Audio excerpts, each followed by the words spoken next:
Baik, kita akan masuk ke bagian soal nomor 2.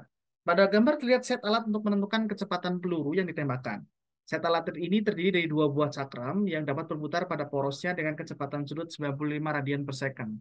Dan terpisah cakram satu dengan cakram yang lain itu sejauh D 0,850 meter.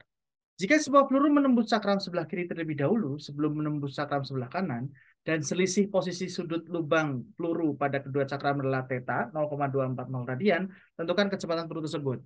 Nah, di sini kalau kita bisa bayangkan karena kecepatan sudut konstan, kedua cakram diketahui ya, jadi dia putar bersama-sama ya 95 radian per second, maka waktu yang diperlukan sehingga sudut berubah sebesar delta theta ini ya dari awal. Ya, jadi hasilnya beda ketika istilahnya kan karena dua cakram ini bergerak bersama-sama, ketika peluru menembus cakram pertama, lalu kemudian setelah waktu berlalu, peluru menembus cakram kedua, maka beda posisi sudut antara dua lubang pada peluru yang ada di cakram satu dan dua itu sama seperti beda posisi sudut yang dilalui ketika mereka berdua cakram tersebut berputar ya. Nah, jadi artinya beda waktu ya atau si waktu peluru mengalami perubahan sudut itu adalah delta T, itu delta theta dibagi dengan omega ya.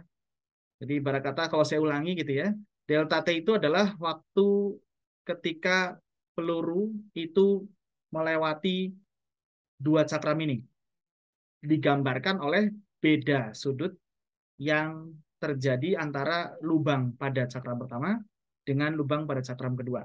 Ya, dengan di mana diketahui dua cakram ini berputar dengan kecepatan sudut 95 radian per second. Nah, sehingga kalau kita bisa hitung di sini 0,240 radian dibagi dengan omeganya adalah 95,0 radian per second. Itu setelah kita hitung, itu kira-kira Anda dapat 2,53 kali 10 pangkat minus 3 second. Ya. Jadi istilahnya peluru itu melewati daerah di antara dua cakram itu sejauh D itu dalam waktu 2,53 kali 10 pangkat minus 3 second. Ya, sehingga kecepatan rata-rata peluru ya itu bisa didapatkan adalah jarak yang ditempuh peluru selama waktu itu dibagi dengan delta T. Nah, jaraknya adalah 0,850 meter dibagi dengan 2,53 kali 10 pangkat minus 3 second. Jadi ini kira-kira hasilnya adalah sekitar 336 meter per second.